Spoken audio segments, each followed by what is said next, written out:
একই দিনে দুই পরাশক্তির দুই মেরুর জোটে ঢাকার নাম। একদিকে যুক্তরাষ্ট্রের প্রস্তাব, অন্যদিকে চীনের জোটে পর্যবেক্ষক হিসেবে যোগদান। গতকাল দেশের কূটনীতিতে এমনই এক বিরল ঘটনা ঘটেছে। সকালে মার্কিন বিশেষ দূত সার্জিও গোর প্রধানমন্ত্রী তারেক রহমানকে যুক্তরাষ্ট্রের প্যাক্স সিলিকা জোটে যোগদান করার আহ্বান জানান। আর ঠিক সেদিন বিকেলেই পররাষ্ট্র মন্ত্রণালয় জানায় চীনের নেতৃত্বাধীন আর্টিফিশিয়াল ইন্টেলিজেন্স জোট ওয়াইকোতে পর্যবেক্ষক হিসেবে যোগ দিচ্ছে বাংলাদেশ। পরাশক্তির রেশারেশিতে ঢাকার এই ভারসাম্য রক্ষার কৌশল আসলে কি বার্তা দিচ্ছে?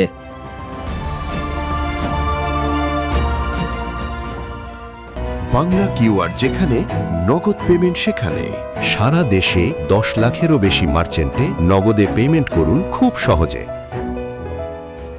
দক্ষিণ ও মধ্য এশিয়া বিষয়ক মার্কিন বিশেষ দূত সার্জিও গোর 3 দিনের সফরে ঢাকা এসেছেন। তিনি জানান তথ্য প্রযুক্তি খাতে বাংলাদেশের বিপুল সম্ভাবনা রয়েছে, তাই ভবিষ্যতে দেশটি মার্কিন নেতৃত্বাধীন প্যাক্স সিলিকা জোটের অংশীদার হতে পারে। তিনি আরও জানান তারেক রহমানের নেতৃত্বে বাংলাদেশের স্থিতিশীলতা ফেরায় যুক্তরাষ্ট্র তার ভ্রমণ সতর্কতা লেভেল 3 থেকে 2-এ নামিয়ে এনেছে। অন্যদিকে প্রধানমন্ত্রীও মার্কিন বিনিয়োগের আহ্বান জানিয়েছেন।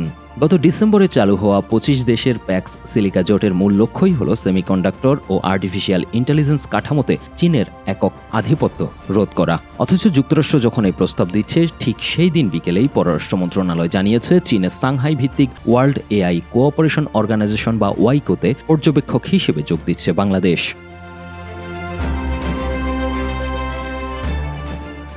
গত 16 জুলাই চীনের নেতৃত্বে রাশিয়া, পাকিস্তান সহ 29টি দেশ এই জোট গঠন করে। তবে বাংলাদেশ এখানে পূর্ণ সদস্য হিসেবে যোগ দিচ্ছে না, বরং পর্যবেক্ষক থাকার সিদ্ধান্ত নিয়েছে, যা অত্যন্ত হিসেবি ও সতর্ক কূটনৈতিক পদক্ষেপ হিসেবে মনে করছেন বিশ্লেষকরা। ঘটনা বিশ্লেষণে দেখা যাচ্ছে একই দিনে এমন দ্বৈত বার্তা বিচ্ছিন্ন কোনো ঘটনা নয়। জুনে প্রধানমন্ত্রীর চীন সফর, পররাষ্ট্রমন্ত্রীর মস্কো সফর এবং চীনের সঙ্গে সম্ভাব্য 2+2 কৌশলগত সংলাপ সব মিলিয়ে ঢাকার উপর তীক্ষ্ণ নজর রেখেছে ওয়াশিংটন ও দিল্লি। প্যাক্স সিলিকায় বাংলাদেশকে টানার অর্থ হল দক্ষিণ এশিয়ায় চীনের প্রভাব ঠেকানো, কিন্তু ঢাকা এখনোই কোনো পক্ষকে প্রতিশ্রুতি দিচ্ছে না। একইভাবে ওয়াইকোতে পূর্ণ সদস্য না হয়ে পর্যবেক্ষক থাকাটা প্রমাণ করে ঢাকা কোনো পরাশক্তিকেই বিশেষ প্রাধান্য দিতে চাচ্ছে না। ভিয়েতনাম বা ইন্দোনেশিয়ার মতো হেজিং নীতি নিয়েছে বাংলাদেশ, অর্থাৎ দুই পরাশক্তির জোট থেকেই দেশের স্বার্থ উদ্ধার করা, কিন্তু কোনো ব্লকে পুরোপুরি না জড়ানো। একই দিনে ওয়াশিংটনের প্রস্তাব ও বেইজিংয়ের জোটে যোগদানের এই চিত্রটি বর্তমান পররাষ্ট্রনীতিরই স্পষ্ট প্রতিফলন। তবে পরাশক্তির এই ভূরাজনৈতিক প্রতিদ্বন্দ্বিতা ভবিষ্যতে আরও তীব্র হলে ঢাকা এই ভারসাম্য কতদিন ধরে রাখতে পারবে, সেটাই এখন দেখার বিষয়। News desk, 21 television.